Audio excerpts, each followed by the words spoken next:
Hey guys, it's me, I41. Today I'm here with an in-depth guide on how to buff up properly for PV, because buffing is one thing. Buffing up in a way so you optimize your grind spot for big money compared if you don't do so is another thing. So if you want to find out how you do that, make sure to watch this video in its entirety, because this buff guide will in fact go quite a bit into depth. So if you want to find out all the details, make sure to stay here. But if you enjoyed the video and want to support me, why not leave a like, subscribe and comment? It does help a lot. And if that is not enough, why not also join the Discord and join my guild in game, the Cat Girl Republic, and serve our great supreme leader, me anyway, on with the video. So let's clear out first important part. Why do you want to buff up in the first place? Well, first off, you will have higher stats in general, more damage, more DP, more HP, and all those other lovely spots that you want to clear out your spot faster. Second off, it can allow you to do spots that you might have not been able to do beforehand, and you might be able to do once you have proper buffs, and your stats might just be a little bit higher. And lastly, the less time you spend actually grinding, the more time you have just doing things like choosing the colors for your outfit. That's like really important. Or horses, because horses are cool, and who doesn't like horses, right? But before we get into detail, let's first go over the types of buffs. Starting off, we got essential buffs. Essential buffs are buffs that you should always have running, regardless of which spot you go to, because those buffs are, first, so cheap that you don't really have to care about the expense, and second, their bonus is so big that not having them is basically just handicapping yourself. The first ones here are stat buffs. Villa Scroll, Church buffs, Cron Meal, all of them are really helpful and simply increase your stats. The second type of essential buffs is loot drop buffs. Buffs that simply increase the amount of money you make there. Those include loot scrolls and the 10 buff for drop rate. If you have all of those, well, we got essential buffs out of the way. The second line of buffs is spot dependent buffs. You should have them, but it's gonna vary from spot to spot and it's not gonna be the same. The first one is gonna be Draughts and their cousins. They are less like cousins, elixirs, which is basically the same as a drought, but you have to choose multiple to actually get all the benefits, but you can kind of just min-max them to spend a little bit less money on your buffs. And the last ones is gonna be expensive buffs. They're called expensive buffs because they cost money. Unlike the other ones, using expensive buffs is gonna drive your buff cost really high, but on the other hand, having them is still an additional bonus, and if you're in endgame spots, running them is helping you more than not running them. Those include perfumes, house buffs, and horse buffs. But like I said, this is just a start, and we're gonna go into all of them into detail, because now here's one question: where do you actually get them from? Let's first go over the simple ones. The simple ones are the essential ones. Loot scroll, you simply click on this little icon here, click the plus symbol, put your loot scroll in, and activate it. On level 1, it's gonna use 1 second per 1 second of grinding, while on level 2, it's gonna use 2 seconds per 1 second of grinding. But on the other hand, on level 1, you get an item drop rate plus 100%, but item drop amount only plus 50%. On the second level, you get plus 100% drop amount. That is not for rare items, that is only for trash loot. But that can be a really big amount. But then again, if we look at the actual numbers on Garmov, you're gonna quickly notice that the moment that we turn off the level 2 loot scroll, in this case, at Oland's level 2, you're making 1.7 billion power. The moment we use a level 1 loot scroll, you're making 1.48 million power. The difference is 200 million, but you're using half the loot scroll time. So if you're low on loot scroll, using a level 1 loot scroll might really be worth it. And I'm just putting this out here because the sources for loot scrolls are actually a pain in the butt. And the free sources for them are the season server, login rewards, and events. And then you can spend real money for them. That means if you're grinding a lot, you might run out of them. So I just wanted to put this in here because you might not think about it, but you will eventually run out of loot scrolls if you do grind a lot. To get a church buff, if you do not have a paid tent, you simply click the little zoom button here, go to Silver Church, and talk to a church priest. And he'll offer you to give you buffs. And all you have to do for that is just give him a bit of silver. Getting the 5-hour buffs is nice, because if you log out, buffs do not continue, they actually stop. So if you get a 5-hour buff and you know you're gonna grind when you log back in, and gonna use it, well, get the 5-hour version. Otherwise, there's also 2-hour ones, with attack giving you AP, protection giving you DP, and experience giving you a small experience buff. And for cron meals, there's 3 specific types that you most likely are gonna use. The first one is Exquisite Cron Meal, which gives you stat bonuses, but all AP and not monster AP, as well as back attack damage and critical hit damage. While the simple Cron Meal is giving you extra AP against monsters, but no back attack damage. And it's also giving you DP against monsters. And the third one is the Seafood Cron Meal, which you're going to use if you life skill. So I'm just gonna put that one out there, even though most people watching this video will most likely not watch for life skill buffs, but there you go, that's the life skill buff. And if you do have a tent for which you can either pay real money for or simply do a quest line for, you can put down your tent, go to the shop, and get the church buffs over here, a tent buff over here for more drop rate, and also Villa Scroll for even more buffs.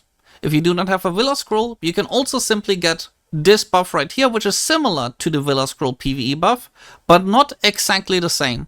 The main difference here is that the Villa buff is also gonna give you resistance, while the one from the tent is not gonna give you any resistance or DP, but it's gonna give you the same extra AP against monsters.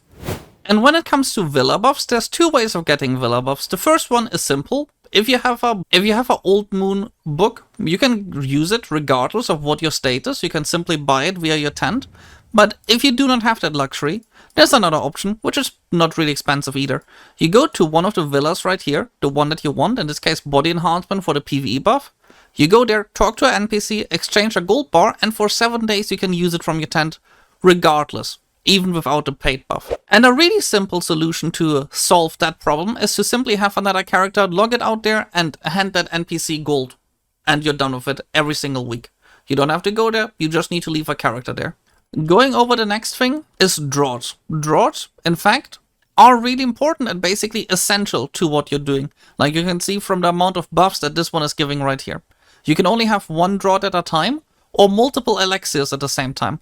Elixirs are similar to droughts, but they only give part of the effect of a drought. And droughts, on the other hand, are basically all the elixirs in one thing. That has to do with how you make them, but using elixirs can be cheaper and you can basically make your own combination of buffs.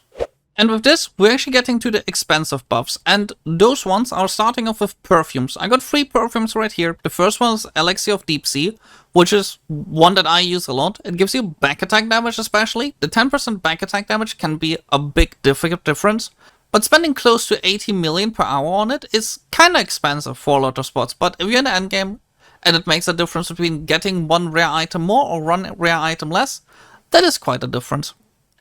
And then you also got Calx Elixir, which is very cheap and gives you all resistance plus 10% and damage reduction plus 15. And it's basically a cheap option to make spots a bit easier if you're struggling with them DP wise. And the last one is Perfume of Courage. That is another one similar to Elixir of Deep Sea, but it's raw stats and not back attack percent damage. All of them, so far, draughts, elixirs, perfumes, all of them you can buy from the market. And if you look here at the bottom, it will say type perfume, which means it is a perfume, even though it says elixir at the top. If you look at the draught, it says draught, and also in the middle it will say draught. And that is how it goes. While elixirs will specifically state that they are elixirs. Like, for example, this right here is an elixir, this right here is an elixir, but this right here, even though it's called elixir, is a perfume as it stays right there in the middle. And this is actually not all of the buffs. The next buff you can use is so-called house buffs. House buffs are actually under furniture, and if you look for them under decorations, you can see that those ones give you stat boosts as well for a limited amount of time. You can also upgrade them, but I honestly do not know how you upgrade them myself. So I'm just here pointing out that they exist. I have some of them, but I, for the most part, just buy them. The other way to get house buffs is you have to put them in your house, you have to activate them in your house, and right there we got an example of one, which is simply from an event, and if you talk to it, press R on it, you will get all of those buffs for the amount of time that it states right here. But if you use it, it will use durability, and they have limited durability, so once they're out, you need a new one. And that actually gets me to the last type of expensive buff. You do not have to rebuy it, but you have to buy it once, and then one is horse buffs. Each Crocodile set gives you its own buff for 60 minutes, including to all your party members. In the case of the one that I have, it's plus 5 AP to everyone for 60 minutes. And all you have to do to use it is first have a full Crocodile armor set of the appropriate kind. Then press spacebar on your horse and ta-da, you got the buff. It's pretty simple, but it's expensive. And the last type of buff that I'm also gonna mention here, because they do exist, is J scrolls, all of those item collection scrolls, item drop amount scrolls. You just use them if you want more loot, and please only use them on spots that are actually worth it. Don't use them early on. They do not have an expiry anymore, just use them whenever you want to use them. It skips you a bit of time, but better use them later on when you make more money. And I could now make also this video about buffing and PvP, but this is a PvE buff video, so we'll only talk about PvE buffs and specifically about grinding buffs, so we will not further discuss life skill buffs, and we will also not further discuss PvP buffs. We will just discuss how to buff for a grind spot, and that's basically it. And the next thing to discuss is how do you actually buff? Well, the first variant is you can use your buffs. In this case, we got this candy cane here, which is a drop rate buff. We got this drought right here. We got this elixir right here. We got this cron meal right here. It's a lot of buffs. We also got tent buff. All of those buffs. If you want to buff, one option is to do it manually. The second option is to use a fairy. A fairy is a whole different topic again, but the important skill you want is continuous care. The higher the level, the more items you can use. And if you then go to item settings, you can set up 3 presets. And in this case, I got a preset right here using an exquisite cron meal, a demi-human drought, and an elixir of deep sea. And that is what I use for grinding, and those are the ones that I auto pop. If you have those ones, you can simply right click right here and it will use all of the buffs. And if you want to get a tent buff, you simply put down a tent, open the shop and get the ones that you want. Now we're going to get to the boring part, which is how do you choose which draw to use when? When do you choose to use which buff? Well, if you go to Garmov, you can either go to the NPCs directly or simply check Garmov, and you will see that each region has its own type of monsters. In this case, Dark Seekers would be demi-human, Olin's Valley, Camasylvian, Ruzzard Highlands would be animal, and Canary Runes would be human. Those are the 4 different types of enemies that you will find. And for each of them, there's a drought that you can use, and let's quickly go over them.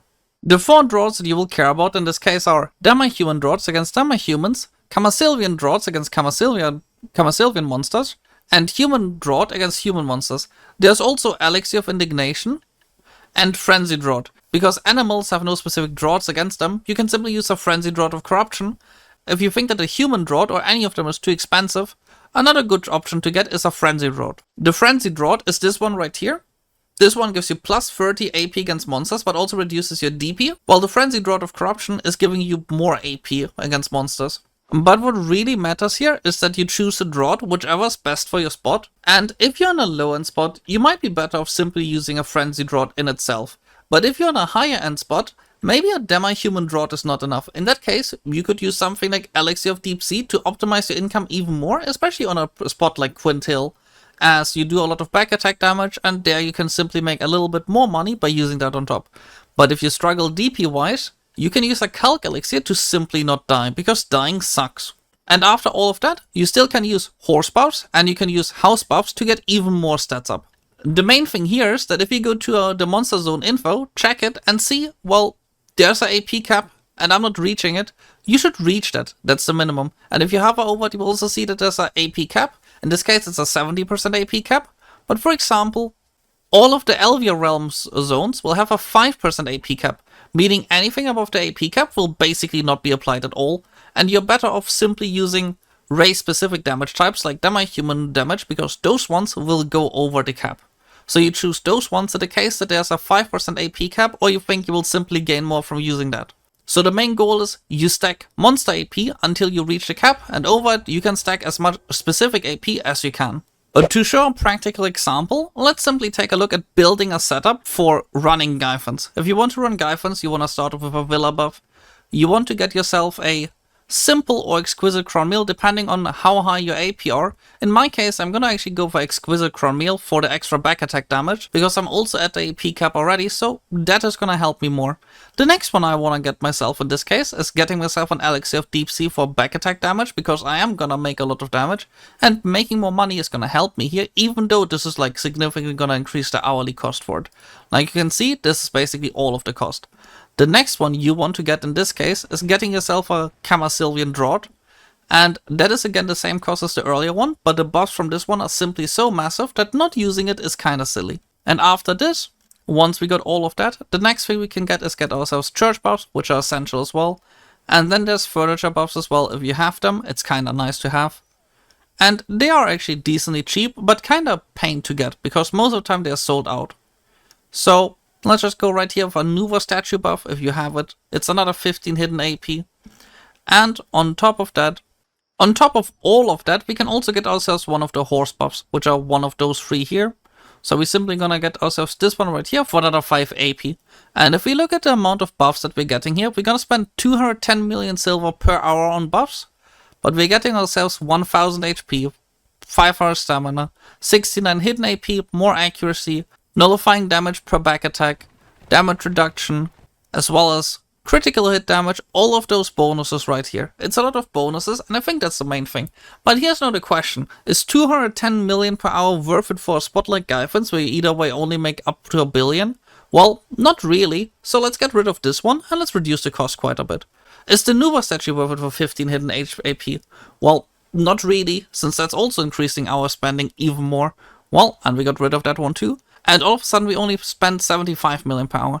You could obviously use the back attack thing, but that's just an example where it's simply maybe not worth it to use that. If you want to adjust that one to run something like Giants, an early game spot, if you want to run a spot like Giants, which is also a decently early game spot, we want to get ourselves a human damage drought, or we can go cheaper, a lot cheaper, Elixir of Indignation. It is a question between spending 65 million and 3 million per hour. So which one do we take? Well, while taking a look at Primal Giant Post is gonna quickly tell us that, well, we don't make that crazy amount of money there, and we might simply be better off using the cheaper buff. And that is kind of the main thing that this is about. Should you spend the most on buffs? Well, you should spend the most that you make the most amount of money. But the best way you check if you make the most amount of money is trying it, setting up your buff rotation, and simply trying it how much money you make. You can enter the statistic, you can take care of how much you actually spent about it, be honest about it. And the last thing is, who cares if you run the spot effectively?